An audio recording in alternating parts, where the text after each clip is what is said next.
Well, we're live, and I'm late. I had this set up to go live at 4:27, inadvertently pressed the button to go live at 4:22.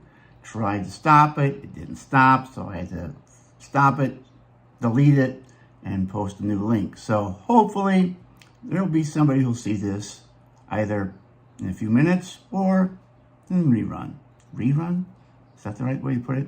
Okay, I don't want to get too bogged down on the technical stuff that happened and what I'm trying to do to solve the problem. All right. The main thing I want to talk about today is how I go about editing my videos. Everybody has their own method and procedure, and I have mine. And it depends on whether or not I'm doing a scripted story, which has its advantages because you have a roadmap. It's a clear picture of where you're going and how it's all, what images you need and what materials you need and how it's all going to cut together. Unfortunately, or not unfortunately, in my case, a lot of the stories I tell, I don't know how the story is going to play out until after I've shot them. You're kind of, shooting from the hip, so to speak, and this latest video I'm currently editing, which is a video that I shot when I was asked to do a favor for somebody, and I ended up having to drive 300 miles to a place called Ridgecrest, California. And I really didn't have any idea what the whole story was. I had a concept of what I wanted the story to be. So I just shot tons of video on the way up and a little bit at the end of the event. And I thought you might like to see how I go about taking that type of a story and putting it together. So what I'm going to do is I'm going to put the camera over here for you so you can see the screen, the computer. Hang on one second. And there we go. Come on. Yes, no, yes, no. Come on. You want to focus here for me? Of course, now for some reason it's not. There we go. There we go. That's what I want you to be able to see. Okay. All right. Now, hopefully you can still hear me pretty clearly. I still don't have the new microphone system in place yet, but this will help you. So the first thing I want to talk about is the platform that I use to edit with, and that platform is called there you go. It's called DaVinci Resolve. And if you're interested in video editing and being a content creator, I highly recommend this platform. Now, I used to use the Adobe Premiere, good program, but it had its limitations. This particular program is far more robust, has so much more in it. I mean, I'll be honest. Hang on, I'm going to swing the camera back around because I guess I should be showing you me while I chit chat with you. Okay. So the thing is that the learning curve on this is steep. I've barely scratched the surface, but you don't need to know everything, and you don't need to know it all at once. And what's really good about this program is it's two things. It's what beats out Adobe. First, you can get a free version, and that free version is almost as good as the paid version. Now, with the paid version, you get a couple of other bells and whistles, and I wanted them, so I paid for it. But what's really great is once you pay for it, it's yours. You get all the free upgrades. I've gone through 4 or 5 now already. I'm up to 19, and there's 20 is available. I haven't upgraded yet, but you can do that. So if you're going to get into content creation or some other type of editing this is the program I would recommend. So let's talk about the first step of what I do and what I recommend you do when you're editing. Whether you're editing a scripted story, or if you are doing what I do, you're shooting from the hips, seat of your pants type of deal. So I'm going to turn the camera back around so you can see what's going on. All right, so the first thing I do is I set up my bins. Now, as you can see there, I have stills, Google Earth, NG, stands for no good, music, and sound effects. And then I have all of my footage that I shot on the trip, all the video. It's in the main folder. I could have a separate folders or bin called footage, but I don't. But you could do it that way. It's probably a wise way to do it. All right. And then what I do is I do what's called, I call it a rough assembly, and I do it in chronological order. So like now here, first of all, I'm much further along the process than, you're not going to get to see it in the beginning, but I put it together and I just slap all the footage down and get it in chronological order. All right. And then the next thing I do, and I'm going to swing back to me, I guess. I've never done it this way before. It's kind of clumsy, I know, but, please bear with me. So what I do is that first thing I do is I go through all the footage and I delete all the NG footage, no good. So anything that's shaky, out of focus, whatever the case may be, I know I'm not going to use it. So I cut it out and I throw it into the NG folder or the NG bin. Now the reason is sometimes, not always, but it happens, I may need something that I've cut out and then I have to go back to it and get it, all right? And, false starts is another thing that you want to get rid of. That's one of those type of things. All right, now, once I have the footage, in a rough assembly, I watch it. And in a case like this where the story is going to kind of tell itself, I have to see what pieces of the story naturally fall into place for me. And then what I do is then I will start writing the voiceover or the narration. And as I do that, then I'm going to look for things that I need. And for example, I may need shots that I don't have. So what I'll do is I will go to a website like, come on, there you go, like this one. This is called Pixabay, okay? And on Pixabay, I can search for and purchase, well, some of them I have to pay for, some of them are free. But what's great is the images and all the pieces are royalty free. You don't have to worry about getting dinged by YouTube because you've got copyrighted material. And as you can see here, I hope it's going to be nice and sharp for you. Hang on. Okay. You can get photos, you can get videos, you can get music and sound effects. All right. And for example, for this current video, I needed find a radar station that's in Boron, California. So I typed that in right here, and then I hit, enter. And then, as you can see, it brought up all kinds of radar stations. And, eventually I found what I was looking for, and it goes into my folder, which is called stills. That's over here.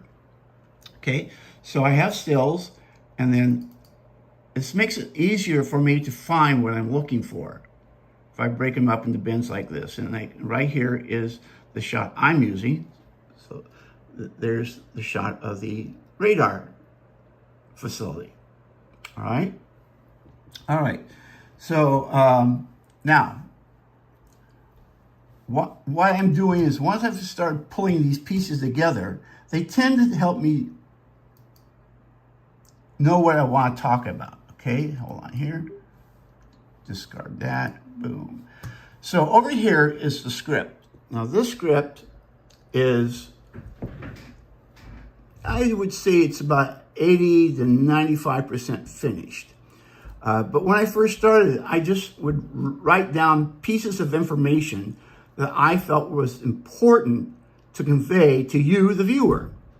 Then as I watched the video, then I would take that information, I would reorganize it in the script until it fit the way I felt would, again, tell the story in an appropriate way. And the thing is, you want to tell the story in a way that keeps the viewer interested. You want to keep, kind of, you breadcrumb it. In other words, you're dropping a little piece here and a little piece there. Hang on, I'm going to bring this back around. You don't give them the whole piece of bread. You don't give them the whole sandwich. You give them a little bit at this point, and they come along, and then you give them a little more, and then they come along, and you give them a little more. And that's how you maintain your viewer's interest. And that's important. You don't want to bore the viewer. And, that's one of the things that's important. Now, one of the other sources that I have for my videos is Google Earth. And if you don't know about Google Earth Studio, I highly recommend it. You can create all kinds of flybys and other point-to-point videos. So I would start here, for example, going to quick starts. That's the easiest if you're new to it. And like, for example, I want to do a zoom to, okay? So I'd click over here and I'd hit start. I'm not going to do a whole one for you, but then I would type in, for example, a destination such as, China Lake, okay? Boom. And then I would go to the next one, and then it's starting altitude. And let's say we're going to start all the way out here, and the reflections are pretty bad. I'm so sorry, guys. You know what? I'm going to at least turn off some of these lights. All right, so hold on. I guess I wasn't properly prepared, was I? And that one too. All right. Well, that's the way it goes. Sometimes things don't work out the way you want to. This is one of those live streams where I was all ready. I mean, I spent a couple of hours getting prepared for this, but it didn't fly together where I had planned, but that's okay. All right, so now you're still seeing me. So anyways, then you click over here and boom. And then what you can do is once you're happy with the video as you see here, then you would go over and you would put it into the render file. See here you can go and change it. You can change it with the altitude and all this stuff. There's a lot you can do with it. And this is just the basic stuff. Again, this has got a pretty steep learning curve, but if you stick with it, it's worth it. Then you'd hit the render button up here, right? And I'm not going to hit render because it'll take a while. It takes anywhere from a couple of minutes, sometimes a couple of hours for it to render for you, okay? Now, what else do I want? I'm trying to do this again, and I've got my notes. All right, so now, as I'm editing, the script and the video tend to inspire each other. As I look at the video, I go, oh, I need to have a shot of this, or I need to put the order this way rather than that way. And then I'll go and change the script. And then as I'm reading the script and go, oh, you know what? I need a shot here instead. It's a kind of a symbiotic relationship between cutting the video and writing the script in this format, all right? So I'm bouncing back and forth as I edit the video and the narration. Okay, now, yes, there it is. So one of the things that the word I want to use here is that the two trigger ideas for each other, and that's really, really important. You don't want to get stale by sticking to just one way of doing it. And you go, that's a great idea. So you go there, and then sometimes you're just standing around doing something like washing the dishes and you go, oh man, that'd be a great idea, or that's a great line for the script. You rush in, you type it down, you make a little note, you come back but what happens, that causes you to change the where the cuts are or the flow of the editing. So that's the other thing I do. Now there was something here I did want to show you. Oh yes, and to kind of backtrack, one of the other things I wanted you to see besides the Pixabay is that if you're a content creator on YouTube, and I'm going to swing over here, back to the, okay, you can go over here to Creator Music, and that's down here. Can you see that right there? And I'm going to click it. So again, here, they have a library, much like Pixabay, where you can get royalty-free or things that are inexpensive. Like over here, it's like $1.99 if I wanted this piece of music. Now, I'm not going to play it because I haven't bought it. However, they do have free sections, and I've got some here, and you can download them. They're really easy to do. For the heck of it, let's see what we got here. I have no idea. This is electronic. It's budget friendly, as you can see. But as a result, I ended up with, I've got a ton of downloads. You see that? I've downloaded all those pieces of music, and I've got hundreds more. So that anytime I'm looking for a type of music, I've got it, and it doesn't cost me. And if I find something I really want, I'll pay for it. And again, these are royalty free. All right. Now, believe in yourself. I'm sorry, I was so caught up in the story, the live stream trying to explain what I want you guys to know about. I didn't even see you there. Anyways, good to see you. All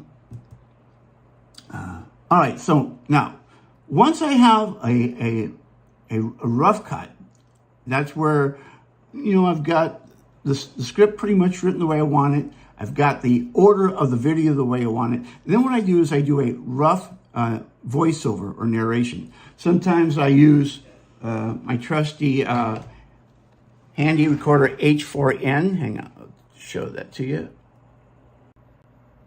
So sometimes I use that. Sometimes I just use my phone, because it's not going to be the final piece of music, or not music, but, narration. All right. Boom. All right.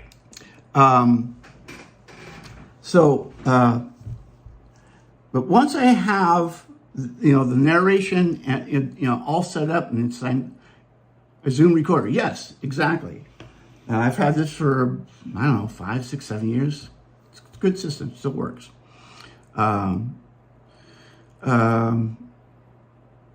Once I've got that in place, I go, the narration timing fits the video, and I don't want to make any additional adjustments. Then I start doing things like I will add in titles.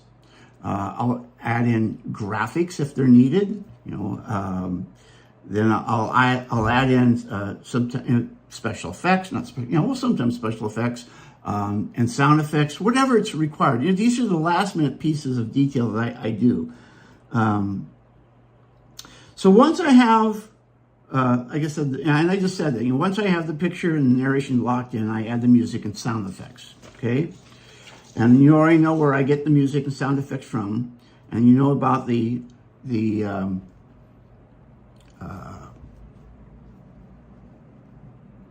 take two, the brain just went into a brain freeze. That's the thing about live streaming. Sometimes, everything falls in place, and sometimes you kind of stare off into space and you try to pretend like you know what you're talking about, but you have to just let it happen, and then you come back and everything keeps going. All right, so once I have the picture locked in, once I have the music and the sound effects locked in, then I do the color correction. Now, in DaVinci Resolve, that's a bit of that's one of the more difficult things to do, and I'm going to show that to you here in just a second.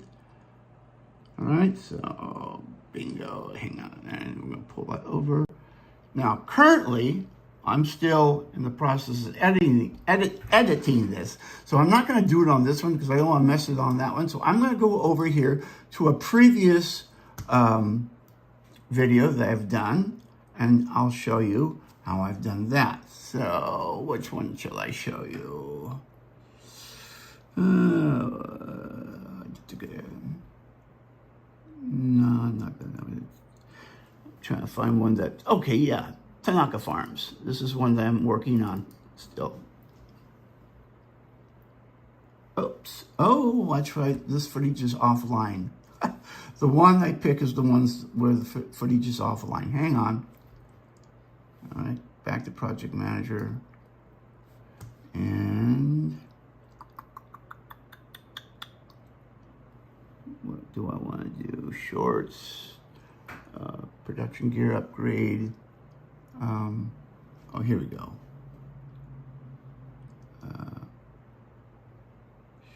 Let's see here. And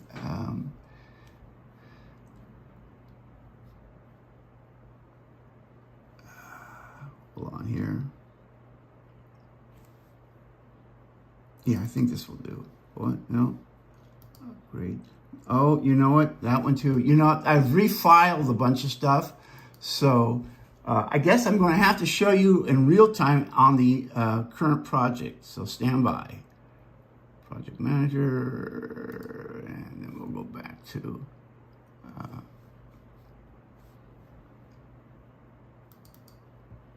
okay, so I will show you what I have to do. So I go from down here at the bottom.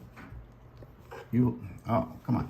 You'll see that little color wheel. See that? I click on it, and then it brings up this window.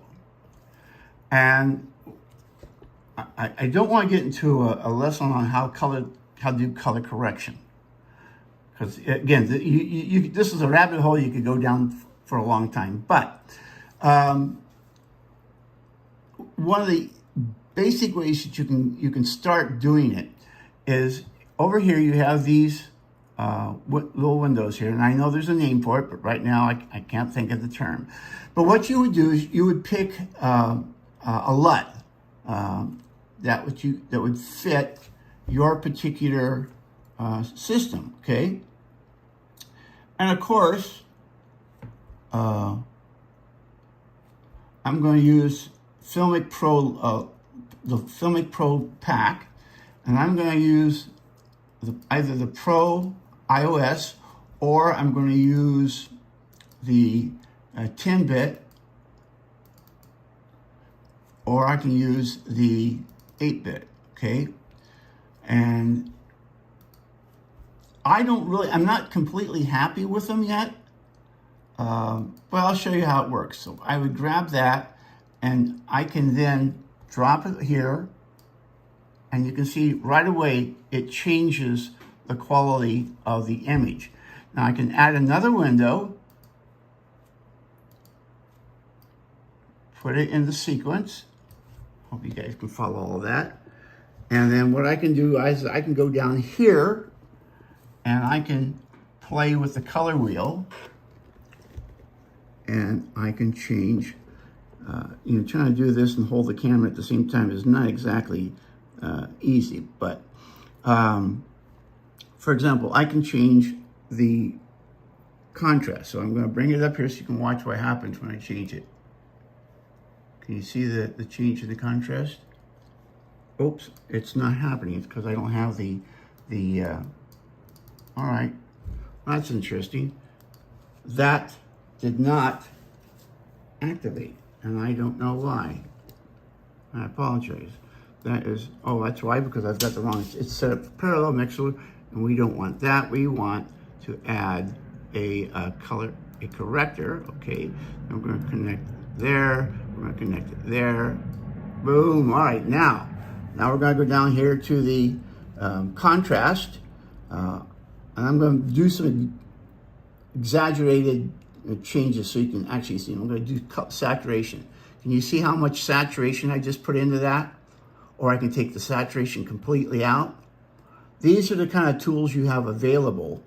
Again, the contrast, you can go in here and you can increase the contrast or you can decrease the contrast. And you can end up with dozens of these. And I don't remember what these are called. I know there's a term for it. But these correctors, these corrector windows to improve your file. So, oh, who else is there? Brandania, aloha. Oh, now for everyone who's watching, Brandania is currently in Japan. And while she's there, she's visiting John Dobb of Only in Japan, a great channel to watch. As she's on the train. Okay. On a short train ride, so you got to pay attention. All right, don't want you to miss your train. Yes, I'm hoping that we get to meet up in Japan together. And let's see who else is there.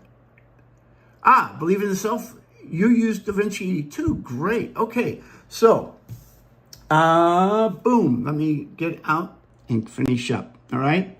So at this point, we're about 26 minutes into this.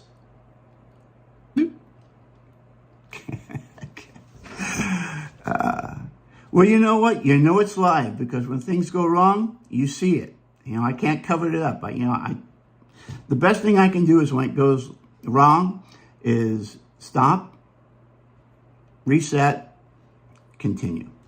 So let me simply finish by saying once you got the color correction done, then that's when you export the video. And then once you have that done, then you upload it to YouTube. And then that's a whole another story about, how you promote it and how you tag it. And I'm not going to get into that right now. All right.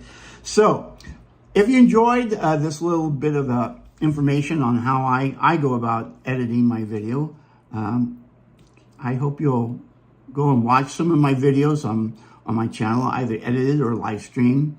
If you enjoyed this video itself, give me a thumbs up and leave a comment. I really enjoy the comments. I respond to every comment. All right.